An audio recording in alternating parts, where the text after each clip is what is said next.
राहुल गांधी ने फाइनली मोदी के एजेंट को यानी कि राज्यपाल को राजेंद्र आर्लेकर को, जो भारतीय जनता पार्टी के नेता भी रहे, जिनका बैकग्राउंड आरएसएस का है और जो भारतीय जनता पार्टी की सरकार में मंत्री, स्पीकर तक रह चुके हैं, उनको फाइनल अल्टीमेटम दे दिया है। 18 घंटे का वक्त है अब राजेंद्र आर्लेकर के पास, और इसके बाद राहुल गांधी सड़कों पे उतरेंगे। सड़क से लेकर अदालतों तक अब राजेंद्र आर्लेकर को घेरने की तैयारी में लग गई है कांग्रेस, क्योंकि मैंने इससे पहले भी कहा था कि कांग्रेस के पास राजनीति का एक अच्छा खासा अनुभव है। दूसरी तरफ टीवी के थलापति विजय, वो अभी राजनीति के नए नवेले खिलाड़ी हैं। भले ही 5 सीटें आई हों कांग्रेस के पास, लेकिन कांग्रेस बिल्कुल अड़ चुकी है इस बात पे कि हम यहां भारतीय जनता पार्टी की एंट्री तो नहीं होने देंगे, जिसके पास होने को सिर्फ एक विधायक है, लेकिन वो एन केन प्रकारेण सत्ता में एंट्री चाहती है तमिलनाडु के, और इसीलिए थलापति विजय को रोकने के लिए सारी कवायद की जा रही है। हर मशीनरी का दुरुपयोग हो रहा है। क्या क्या हो चुका है इस बीच में, और कैसे राजेंद्र आर्लेकर ये प्रूव कर चुके हैं कि वो मोदी जी के एजेंट हैं। अभी उन्होंने 2 बैठकें भी करी, और इसके साथ ही साथ राजेंद्र आर्लेकर अब सीधे तौर पर दिल्ली दरबार से सलाह ले रहे हैं कि राष्ट्रपति शासन लगा दे क्या। लेकिन दूसरी तरफ राहुल का अल्टीमेटम क्या है, सारी बातें जरा विस्तार से करेंगे। नमस्कार, मैं स्वप्निल और आप मुद्दा देख रहे हैं। दोस्तों, आगे बढ़ें उससे पहले वही छोटी सी अपील। मुद्दा इन दिनों एक गंभीर आर्थिक संकट से जूझ रहा है। एक तरफ हमारे मेन बैंक अकाउंट्स बीते लंबे समय से फ्रीज चल रहे हैं, तो दूसरी तरफ हमारे 2.5 साल पुराने चैनल को हमसे लंबे समय तक छीन कर रखा गया था। ऐसे में डे टू डे ऑपरेशंस में मुद्दा को काफी मुश्किलों का सामना करना पड़ता है। लिहाजा आपसे गुजारिश है, यदि आप चाहें तो स्क्रीन पर दिख रहे क्यूआर कोड या फिर के नीचे दिख रहे यूपीआई नंबर्स के जरिए मुद्दा की छोटी छोटी मदद जरूर कीजिएगा, ताकि हमारी बेबाकी यूं ही बरकरार रहे।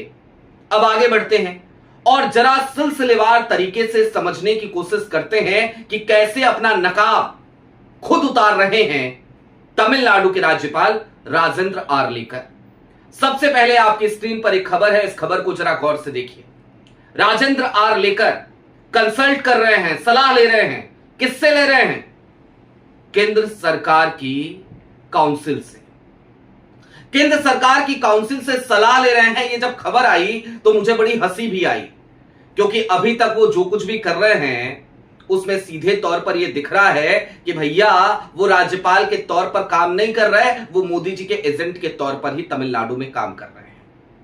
क्योंकि ये कभी से कभी तक, कहीं से कहीं तक परंपरा ही नहीं रही कि राज्यपाल के भवन में यानी कि लोक भवन में इस बात का निर्णय हो कि अमुक पार्टी के पास विधायकों की संख्या पूरी है कि नहीं है।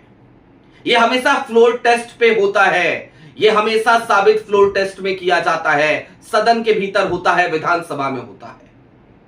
सोचिए जरा, कल्पना कीजिए कि विजय वहां पहुंचे और बहुमत साबित करने की बारी आए, और डीएमके, जो कि वो भी नहीं चाहती है भारतीय जनता पार्टी की एंट्री हो, और डीएमके ने आज एक बड़ी बैठक भी बुला ली है अपनी।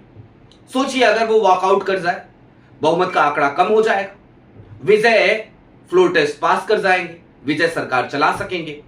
और एमके स्टैलिन ने सीधे तौर पे कह भी दिया है कि वो 6 महीने तक विजय की सरकार चलते हुए देखना चाहते हैं।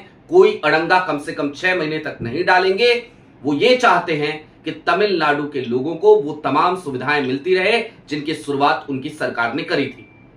तो जब वो खुलकर के ये बात कह चुके हैं, उसके बाद से ये राज्यपाल इतने अड़ंगे क्यों लगा रहे हैं, आप सब समझ सकते हैं। 2 बैठकों का मैंने जिक्र किया था, जरा वो भी जान लीजिए, फिर राहुल के अल्टीमेटम की तरफ चलेंगे।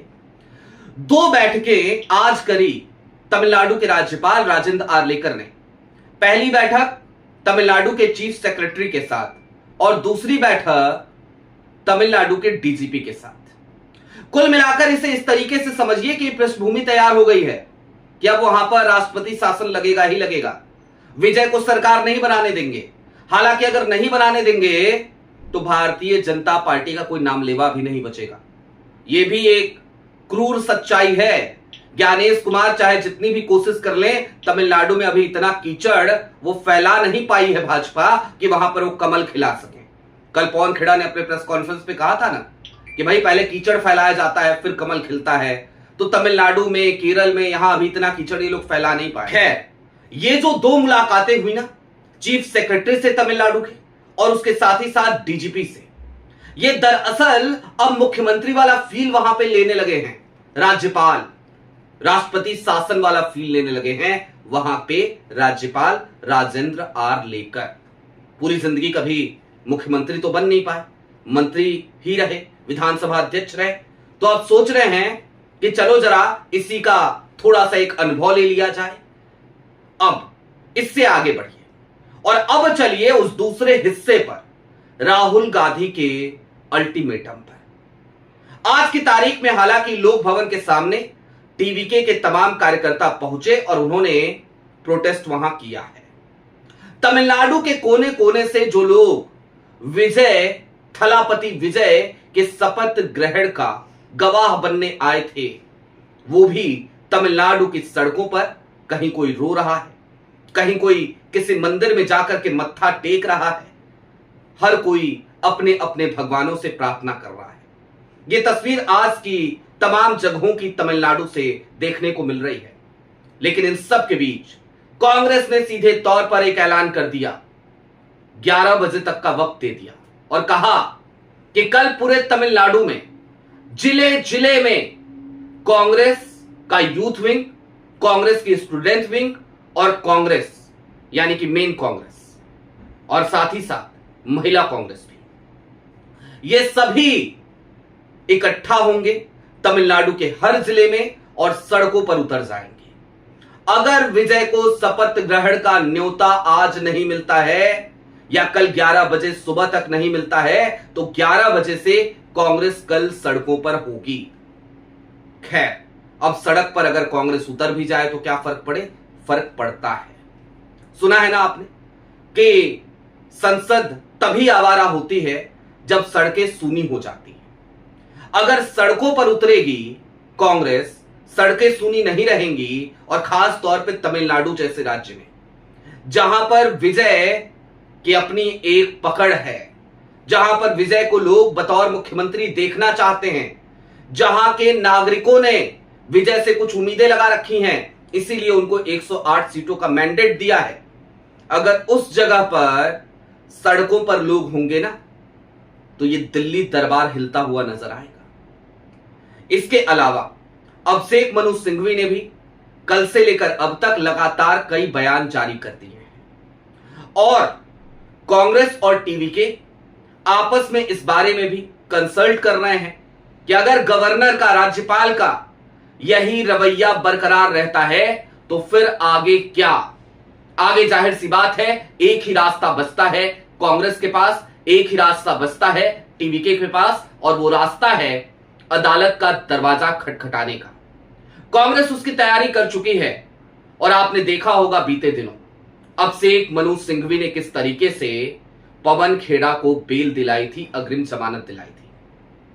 अभिषेक मनु सिंघवी एक धाकड़ वकील, वो टीवीके थलापति विजय की पैरवी करते हुए आपको अब सुप्रीम कोर्ट में नजर आएंगे।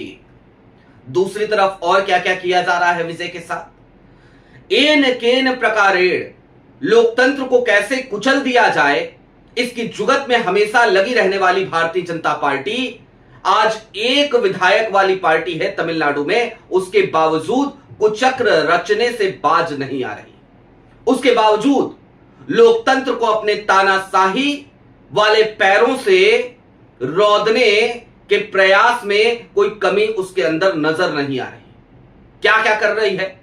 तो विजय के पुराने केसेस खोले जा रहे हैं, विजय के खिलाफ रिट पिटीशन डाली जा रही है, विजय को चहुतरफा घेरने की कोशिशें की जा रही हैं और एआईएडीएमके की तरफ से बार बार लालच भी दिया जा रहा है कि आ जाओ हमारी तरफ आ जाओ। लेकिन इंडिया गठबंधन में कैसे लोगों की जरूरत है, अब जरा थलापति विजय से इस बात को भी चलते चलते समझ लीजिए। थलापति विजय ने खुद ही कांग्रेस से सपोर्ट मांगा। आज की तारीख में थलापति विजय की पार्टी टीवीके ने सीपीआई से, सीपीआईएम से, वीसीके से भी सपोर्ट मांगा, लेकिन एआईएडीएमके जो बार बार थाली में सजा करके अपने विधायक देने को तैयार है, कह रही है कि 47 विधायक हैं, ले लीजिए, बना लीजिए अपनी सरकार, विजय ने उनको घास तक नहीं डाली। विजय उनकी बात सुनने तक को तैयार नहीं है। विजय उनको मुंह लगाने तक को तैयार नहीं है। विजय तैयार है इस बात के लिए कि सत्ता इस बार ना मिले तो ना मिले, मुख्यमंत्री की शपथ ना ले पाऊं तो कोई गम नहीं, लेकिन एनडीए के किसी भी पिछलग्गू के साथ नहीं जाऊंगा, मोदी जी के किसी चेले के साथ नहीं जाऊंगा, क्योंकि एआईएडीएमके आज की तारीख में द्रविड़ राजनीति का सिर्फ चेहरा लगा करके चलती है। वो राजनीति वही करती है जो मोदी जी उससे कराना चाहते हैं, जो शाह साहब उससे कराना चाहते हैं। मैंने इससे पहले आपसे कहा था कि बिहार में जितनी कमजोर जेडीयू नहीं है, जितना रिमोट से संचालित वो नहीं होती है, उससे ज्यादा एआईएडीएमके तमिलनाडु में भारतीय जनता पार्टी द्वारा संचालित होती है। अब ये अल्टीमेटम जो 18 घंटे का है, जिस वक्त मैं ये वीडियो रिकॉर्ड कर रहा हूं उससे मैं जोड़ रहा हूं 18 घंटे, तो ये समझ लीजिए कि इस 18 घंटे के अल्टीमेटम के बाद तमिलनाडु के कोने कोने में एक ऐसा हुजूम आपको देखने को मिलेगा जिस हुजूम के द्वारा दिल्ली दरबार हिलता हुआ नजर आएगा। और दूसरी बात यह भी समझिए कि अगर उसके बावजूद राष्ट्रपति शासन लग जाता है, अदालतों का क्या ही कहें। मान लीजिए विजय अदालत जाते हैं और अदालत कह देती है कि कोई बात नहीं, 6 महीने के लिए तो लगा है राष्ट्रपति शासन, उसके बाद चुनाव होगा, 6 महीने बाद अपनी सरकार बनवा लेना। तो 6 महीने बाद विजय और कांग्रेस जो सरकार बनाएंगे ना, उसमें एआईएडीएमके का और भारतीय जनता पार्टी का नामो निशान मिट जाएगा, खत्म हो जाएगी। और इसलिए खत्म हो जाएगी क्योंकि तमिलनाडु के लोगों के सेंटिमेंट पर एक गहरा आघात इस कुत्सित प्रयास से भारतीय जनता पार्टी के पुराने नेता, मोदी जी के एजेंट राजेंद्र आर लेकर वो चलाएंगे। अब क्या करेंगे राजेंद्र आर लेकर? बेशर्मी और बेहयाई की तो हदें आज की तारीख में ये तमाम जो राज्यपाल लोग हैं किस तरीके से पार करते हैं, इसमें कोई भी ढकी छिपी बात तो है नहीं। तो जाहिर सी बात है वो जिस तरीके से बैठ के कर रहे हैं, अब इस बात में कोई दो राय नहीं कि वो कभी भी राष्ट्रपति शासन लगा सकते हैं, लेकिन ऐसा करना उनके लिए अपने पैरों पर कुल्हाड़ी मारने बराबर होगा। ये क्रूर सत्य है। और दूसरी तरफ ऐसा करके वो राहुल गांधी और विजय की दोस्ती को, मित्रता को और ज्यादा प्रगाढ़ ही करेंगे। आपकी क्या राय है वो हमें कमेंट बॉक्स में जरूर बताइएगा। अभी के लिए दीजिए इजाजत। चलते चलते फिर वही अपील, चैनल पे नए हो तो सब्सक्राइब करते हुए जाइएगा, सक्षम हो तो मुद्दा की छोटी छोटी मदद जरूर कीजिएगा ताकि हमारी बेबाकी यूं ही बरकरार रहे। बहुत शुक्रिया।